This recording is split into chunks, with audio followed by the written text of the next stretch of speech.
Hello students, मैं Santosh Yadav sir एक बार फिर आप सभी के लिए आपके अगले लेसन के साथ उपस्थित हूँ। छात्रों, आज हम जैसा कि स्क्रीन पे दिख रहा है अतीत के पत्र, यह पाठ पढ़ने जा रहे हैं जिसके लेखक विनोबा और गांधी जी हैं। विनोबा और गांधी, यहाँ पे दो पत्र हैं, अतीत के पत्र। यहाँ इसमें दो पत्र लिखे गए हैं। एक पत्र विनोबा जी ने गांधी जी को लिखा है और उस पत्र का जवाब गांधी जी ने पत्र लिखकर दिया है। यही दो पत्र हमें इस पाठ में पढ़ने हैं। परिचय देख लेते हैं लेखकों का। विनोबा भावे जी विनायक नरहरि भावे, इनका पूरा नाम। जन्म 11 सितंबर 1895, मृत्यु उनकी हुई 15 नवंबर 1982। परिचय विनोबा भावे का पूरा नाम विनायक नरहरि भावे था। आप स्वतंत्रता संग्राम सेनानी, सामाजिक कार्यकर्ता तथा प्रसिद्ध गांधी विचारक थे। प्रमुख कृतियाँ गीताई, गीता का मराठी में अनुवाद इन्होंने किया। गीता पर वार्ता, शिक्षा पर विचार आदि कुछ प्रमुख रचनाएं हैं। इसके बाद दूसरे लेखक जो हैं वो महात्मा गांधी जी, जिसे हम बापू के नाम से भी जानते हैं। जन्म 2 अक्टूबर 1869, मृत्यु 30 जनवरी 1948। परिचय गांधी जी का पूरा नाम मनोहर दास करमचंद गांधी था। आप भारतीय स्वतंत्रता आंदोलन के प्रमुख राजनीतिक एवं आध्यात्मिक नेता थे। प्रमुख कृतियाँ सत्य के साथ मेरे प्रयोग, आत्मकथा, हिंदी स्वराज्य या इंडियन होम रूल। इनके अतिरिक्त लगभग प्रत्येक दिन अनेक व्यक्तियों और समाचार पत्रों के लिए लेखन करते थे।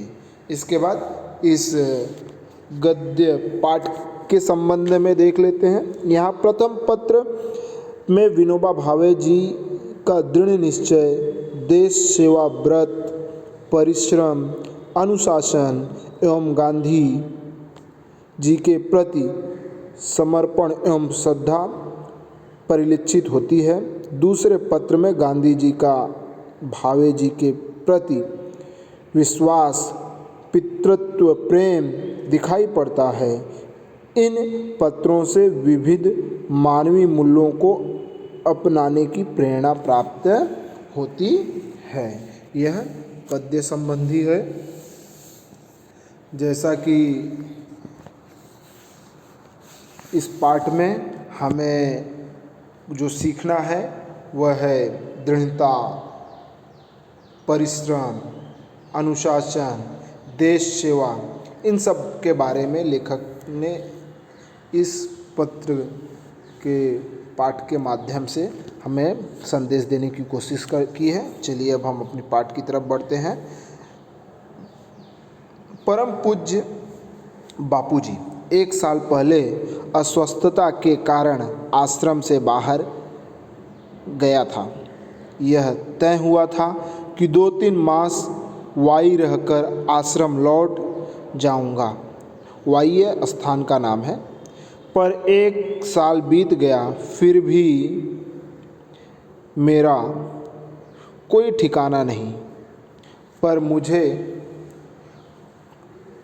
कबूल करना चाहिए कि इस बारे में सारा दोष मेरा ही है। वैसे मामा फड़के, जो उनके मामा थे, को मैंने 1-2 पत्र लिखे थे। आश्रम ने मेरे हृदय में खास स्थान प्राप्त कर लिया है। इतना ही नहीं, अपितु मेरा जन्म ही आश्रम के लिए है, ऐसी मेरी श्रद्धा बन गई है। तो फिर प्रश्न उठता है कि मैं 1 वर्ष बाहर क्यों रहा।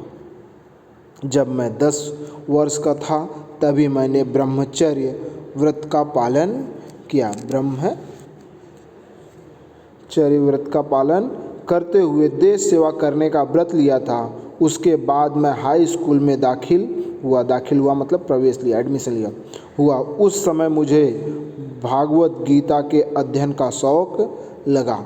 भागवत गीता अर्थात भगवत गीता हिंदी धर्म का एक महत्वपूर्ण ग्रंथ है बच्चों, रामायण और भागवत गीता।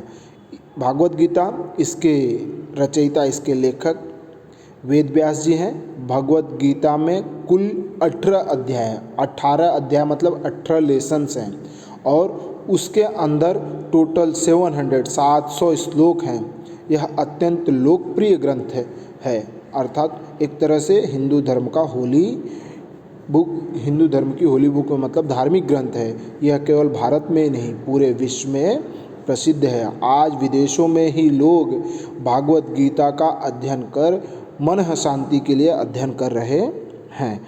तो उन्होंने उस समय मुझे भागवत गीता के अध्ययन का शौक लगा, पर मेरे पिताजी ने दूसरी भाषा के तौर पर फ्रेंच लेने की आज्ञा दी, तो भी गीता का मेरा प्रेम कम नहीं हुआ था और तभी से मैंने घर पर ही खुद ब खुद संस्कृत का अभ्यास शुरू कर दिया था। मैं आपकी आज्ञा लेकर आश्रम में दाखिल हुआ, पर उसी समय वेदांत का अभ्यास करने का अच्छा मौका हाथ लगा। वेदांत यह भी एक वेद है। वेदांत का अभ्यास करने का अच्छा मौका हाथ लगा। वाई में नारायण शास्त्री मराठे नामक एक आजन्म ब्रह्मचारी विद्वान विद्यार्थियों को वेदांत तथा दूसरे शास्त्र सिखाने का काम करते हैं। उनके पास उपनिषदों का अध्ययन करने का लोभ मुझे हुआ। लोभ मतलब लालच। उनके अंदर उपनिषद का अध्ययन करने की एक लालच पैदा हुई। उपनिषद यह भी हिंदू धर्म का एक महत्वपूर्ण धर्म ग्रंथ है। इसमें परमेश्वर, ब्रह्म, आत्मा आदि के विषय में ज्ञान पूर्वक विवरण दिया गया है। तो उन्होंने उपनिषद का अध्ययन करने का उनकी लालच हुई। इस लोभ के कारण वाई में मैं ज़्यादा समय रह गया। इतने समय में मैं क्या क्या किया यह लिखता हूँ। अब आगे वह विनोबा जी बता रहे हैं कि ज़्यादा समय रुककर वाई में वो ज़्यादा समय बिताए, किस लालच में, उपनिषद और भागवत गीता ये सब का अध्ययन करने के लिए। लेकिन उस समय उन्होंने और क्या क्या किया वह भी आगे लिख रहे हैं। जिस लोभ के खातिर मैं इतने दिनों आश्रम से बाहर रहा, मेरा वह लोभ और उसका कार्य नीचे लिखे अनुसार है। स्वास्थ्य सुधार के निमित्त पहले तो मैं 10-12 मील घूमना शुरू किया। बाद में 6 से 8 सेर अनाज पीसना चालू किया। आज 300 सूर्य नमस्कार और घूमना यह मेरा व्यायाम है। इससे मेरा स्वास्थ्य ठीक हो गया। अर्थात उन्होंने स्वास्थ्य के, अपने हेल्थ के सुधार के लिए क्या किया, डेली 6 से 8 सेर अनाज पीसते थे, 10 से 12 किलोमीटर घूमते थे और 300 सूर्य नमस्कार मारते थे, जिससे उनको स्वास्थ्य में सुधार में उनका स्वास्थ्य ठीक हो सका। आगे देखते हैं। आहार के विषय में पहले 6 महीने तक तो नमक खाया, बाद में उसे छोड़ दिया। मसाले वगैरह बिल्कुल नहीं खाया और आजन्म नमक और मसाले न खाने का व्रत लिया। दूध शुरू किया। बहुत प्रयोग करने के बाद यह सिद्ध हुआ कि दूध बिना बराबर चल नहीं सकता। फिर भी अगर इसे छोड़ा जा सकता हो तो छोड़ देने की मेरी इच्छा है। 1 महीने केले, दूध और नींबू पर बिताया। इससे ताकत कम हुई। कार्य क्या क्या किया। अब वो अपना कार्य इतने साल भरों में जब वो आश्रम से दूर रहे तो उस दरमियान उन्होंने क्या कार्य किए हैं वह सब यहाँ पर टोटल 10 कार्य दिख रहे हैं यहाँ पर, वह देख लेते हैं। गीता का वर्ग चलाया, इसमें 6 विद्यार्थियों को अर्थ सहित सारी गीता सिखाई बिना पारिश्रमिक के, मतलब उसका कोई फीस नहीं लिया, बिना फीस के उन्होंने 6 विद्यार्थियों को गीता अर्थ सहित सिखाई। ज्ञानेश्वरी 6 अध्याय, इस वर्ग में 4 विद्यार्थी थे, ज्ञानेश्वरी भी सिखाई, इसमें 6 इस क्लास में 4 विद्यार्थी थे। उपनिषद 9, इस वर्ग में 2 विद्यार्थी रहे। हिंदी प्रचार, मैं स्वयं अच्छी हिंदी नहीं जानता, फिर भी विद्यार्थियों को हिंदी के समाचार पत्र पढ़ने पढ़ाने का क्रम रखा। अंग्रेजी 2 विद्यार्थियों को सिखाई। यात्रा लगभग 400 मील पैदल, राजगढ़, सिंहगढ़, तोरणगढ़ आदि इतिहास प्रसिद्ध किले देखे। प्रवास करते समय गीता जी पर प्रवचन करने का क्रम भी रखा था। आज तक कोई 50 प्रवचन किए। अब यहाँ से आश्रम आते हुए पहले पैदल मुंबई जाऊँगा और वहाँ से रेल से आश्रम पहुँचूँगा। मेरे साथ 25 वर्ष का एक विद्यार्थी प्रवास कर रहा है। मुझे गीता सीखने का उसका विचार है, मुझसे वह गीता सीखना चाहता है। मैं अधिक से अधिक चैत्र शुक्ल 1 को आश्रम पहुँचूँगा। वाई में विद्यार्थी मंडल नाम की संस्था की स्थापना की, उसमें एक वाचनालय खोला और उसकी सहायता के लिए चक्की पीसने वालों का एक वर्ग शुरू किया। अर्थात वाचनालय खोला और उस वाचनालय को आर्थिक सहायता कैसे मिले उसके लिए चक्की पीसने वालों का एक वर्ग शुरू किया। उसमें मैं और दूसरे 15 विद्यार्थी चक्की पीसते थे। अर्थात चक्की अर्थात वो आटा पीसते हैं ना, गेहूं को पीस कर आटा बनाते हैं। जो मशीन की चक्की पर पिसवाने ले जाते उनका काम हम 1 पैसे में 2 सेर हिसाब से करते और ये पैसे वाचनालय को देते। पैसे वालों के लड़के भी इस वर्ग में शामिल हुए थे। यह वर्ग कोई 2 मास चला और वाचनालय में 400 पुस्तकें इकट्ठी हो गई। सत्याग्रह आश्रम के तत्वों का प्रचार करने का मैंने काफ़ी प्रयत्न किया। बड़ौदा में 10-15 मित्र हैं। इन सबको लोक सेवा करने की इच्छा है। इस कारण वहाँ 3 वर्ष पहले हमने मातृभाषा के प्रसार के लिए एक संस्था स्थापित की थी। इस संस्था के वार्षिकोत्सव में गया था। उत्सव यानी संस्था के सभासद इकट्ठे होकर क्या काम किया, आगे क्या करना है, इसकी चर्चा। उसमें मैंने वहाँ हिंदी प्रचार करने का विचार रखा। मेरी श्रद्धा है कि वह संस्था यह काम जरूर करेगी। अपने हिंदी प्रचार का जो प्रयत्न शुरू किया है उसमें बड़ौदा की यह संस्था काम करने को तैयार रहेगी। अंत में सत्याग्रहाश्रम निवासी के तौर पर मेरा आचरण कैसा रहा यह कहना आवश्यक है। आस्वाद व्रत इस विषय पर भोजन संबंधी प्रकरण में ऊपर लिखा जा चुका है। अपरिग्रह, लकड़ी की थाली, कटोरी, आश्रम का एक लोटा, धोती, कंबल और पुस्तकें, इतना ही परिग्रह रखा है। परिग्रह मतलब कितना, उन्होंने बताया कि मैंने अपने पास कितना रखा है, कितना धन, मतलब उनकी पूंजी कितनी है। उन्होंने क्या बताया कि उनके पास उनकी पूंजी कितनी है। तो पूंजी के नाम पर उनकी कमाई क्या है, खाली मात्र लकड़ी की थाली, कटोरी, आश्रम का एक लोटा, धोती, कंबल और पुस्तकें, इतना ही परिग्रह रखा है, इतना ही रखा है। बंडी, कोट, टोपी वगैरह न पहनने का व्रत लिया। इस कारण शरीर पर भी धोती ही ओढ़ लेता हूँ। करघे पर बुना कपड़ा ही इस्तेमाल करता हूँ। स्वदेशी परदेशी का संबंध मेरे पास है ही नहीं।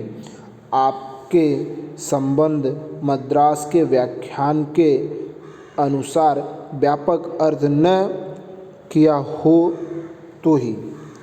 सत्य, अहिंसा, ब्रह्मचर्य, इन व्रतों का परिपालन अपनी जानकारी में मैंने ठीक ठीक किया है, ऐसा मेरा विश्वास है। अधिक क्या कहूँ, अब भी सपने आते हैं तब मन में एक ही जब भी सपने आते हैं तब मन में एक ही विचार आता है, क्या ईश्वर मुझसे कोई सेवा लेगा?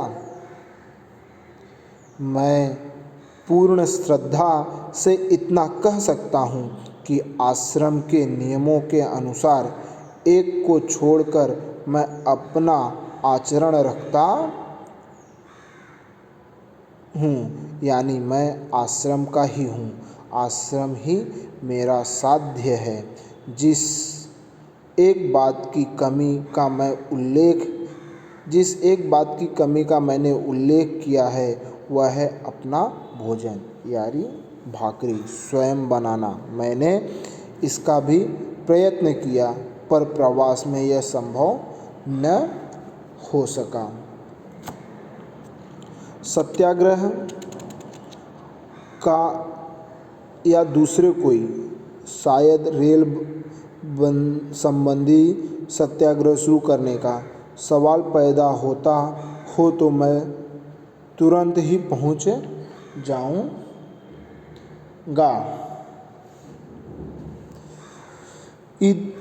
इधर आश्रम में क्या फेरफार हुए हैं तथा कितने विद्यार्थी हैं, राष्ट्रीय शिक्षा की योजना क्या है तथा मुझे अपने आहार में क्या परिवर्तन करना चाहिए, यह जानने की मेरी प्रबल इच्छा है। आप स्वयं मुझे पत्र लिखें, ऐसा विनोबा का आपको पितृतुल्य समझने वाले आपके पुत्र का आग्रह है। मैं 2-4 दिन में ही यह गांव छोड़ दूंगा। विनोबा के प्रणाम। यहाँ पर लेखक विनोबा जी ने इस पत्र के माध्यम से अपनी दिनचर्या और उन्होंने किस तरह सत्याग्रह, अपरिग्रह, स्वदेशी, हिंदी भाषा प्रचार,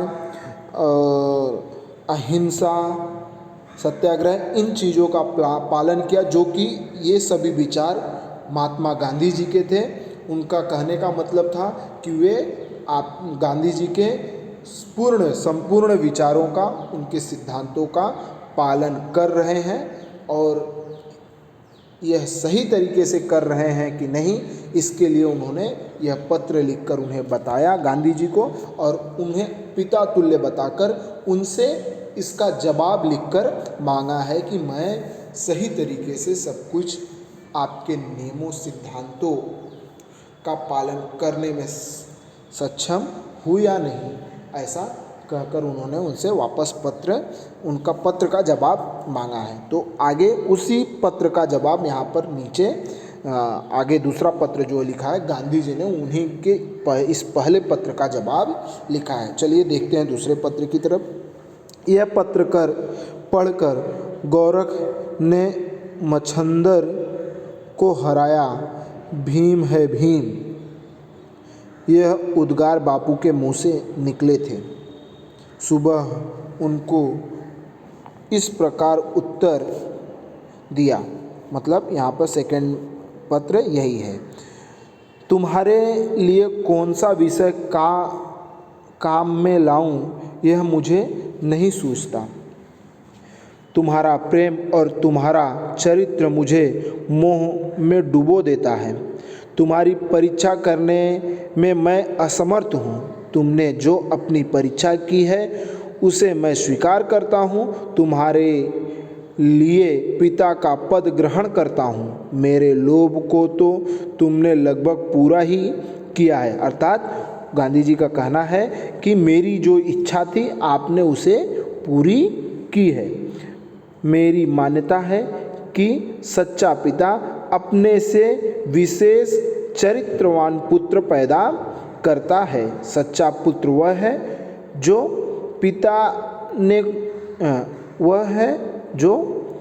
पिता ने जो कुछ किया है उसमें वृद्धि करे। पिता सत्यवादी, दृढ़, दयामय हो तो स्वयं अपने में ये गुण विशेषता से धारण करे। यह तुमने किया है। अर्थात यहाँ पर गांधी जी कह रहे हैं कि पिता, सच्चा पुत्र वही है जो पिता के सिद्धांतों और पिता के विचारों को आगे ले चले। जैसा कि यहाँ पर विनोबा जी को उन्होंने अपना पुत्र के रूप में स्वीकार किया और वो कहते हैं कि सत्यवादी, दृढ़, दयामयी हो तो स्वयं अपने में ये गुण विशेषता से धारण करे। यह तुमने किया है, ऐसा दिखता है। तुमने यह मेरे प्रयत्नों से किया है, ऐसा मुझे नहीं मालूम होता। इस कारण तुमने मुझे जो पिता का पद दिया है उसे मैं तुम्हारे प्रेम की भेंट के रूप में स्वीकार करता हूँ। उस पद के योग्य बनने का प्रयत्न करूँगा और जब मैं हिरण्यकश्यप साबित हूँ तो प्रहलाद भक्त के समान मेरा सादर निरादर करना। हिरण्यकश्यप कौन था मालूम है आप लोगों को? हिरण्यकश्यप अर्थात यह असुरों का वह राजा था। वह चाहता था कि सब लोग उसे ही भगवान माने और उसकी पूजा करें। उसने अपने राज्य में भगवान विष्णु की पूजा बंद कर दी थी। तब उनके घर में ही जो उनका पुत्र पैदा हुआ जिसका नाम प्रहलाद था, वह असुर राज, वह अनन्य मतलब बहुत ही विष्णु का बहुत बड़ा भक्त था। वह सोते जागते हमेशा, यहाँ तक कि जब उसने जन्म लिया तो विष्णु का जप करते हुए, विष्णु नाम का जप करते हुए ही उसने जन्म लिया था। तो उसने विष्णु विरोधी पिता ने उसे मरवाने, जो हिरण्यकश्यप था जो विष्णु का विरोधी था, वह विष्णु को भगवान न मानकर अपने को ही भगवान मानता था, उसका विरोधी था। उसने अपने इस पुत्र को मरवाने के लिए बहुत सारे प्रयत्न किए और भगवान विष्णु ने उसका वध करके उसे अत्याचारों को समाप्त कर दिया। तो यहाँ पर गांधी जी भी यही कह रहे हैं कि अगर मैं कभी हिरण्यकश्यप साबित हूँ तो प्रहलाद भक्त के समान मेरा सादर निरादर करना, तुम मेरा तब आदर मत करना। तुम्हारी यह बात सच्ची है कि तुमने बाहर रहकर आश्रम के नियमों का बहुत अच्छी तरह पालन किया है। तुम्हारे आश्रम में आने के बारे में मुझे शंका थी ही नहीं। तुम्हारे संदेश मामा ने मुझे पढ़कर सुनाए थे। ईश्वर तुम्हें दीर्घ आयु करे और तुम्हारा उपयोग हिंदी की उन्नति के लिए हो, यही मेरी कामना है। मतलब उन्होंने अपनी इच्छा जाहिर की कि आप हिंदी भाषा का प्रचार करें। तुम्हारे आहार में किसी प्रकार का परिवर्तन करने का अभी तो मुझे कुछ नहीं लगता। दूध का त्याग अभी तो मत करना। इतना ही नहीं, आवश्यकता हो तो दूध की मात्रा बढ़ाओ। रेल विषयक सत्याग्रह की आवश्यकता अभी नहीं है, पर उसके लिए ज्ञानी प्रचारकों की आवश्यकता है। यह संभव है कि शायद खेड़ा जिले में सत्याग्रह करना पड़ जाए। अभी तो मैं रमता राम हूँ, 2-1 दिन में दिल्ली जाऊँगा। विशेष तो और कुछ नहीं। रमता राम मतलब फक्कड़, एक स्थान पर न टिकने वाला, इसको कहते हैं रमता राम। विशेष तो जब आओगे तब सब तुमसे मिलने के लिए उत्सुक हैं। बापू के आशीर्वाद। बाद में बापू के उद्गार बहुत बड़ा मनुष्य है। मुझे अनुभव हो रहा है कि महाराष्ट्री और मद्रासियों के साथ मेरा अच्छा संबंध रहा है। महाराष्ट्रियों में तो किसी ने मुझे निराश किया ही नहीं, उसमें भी विनोबा ने तो हद कर दी। छात्रों, यहाँ पर दूसरा पत्र भी समाप्त होता है। आशा करता हूँ आपको आपका यह पाठ अतीत के पत्र समझ में आया होगा। धन्यवाद।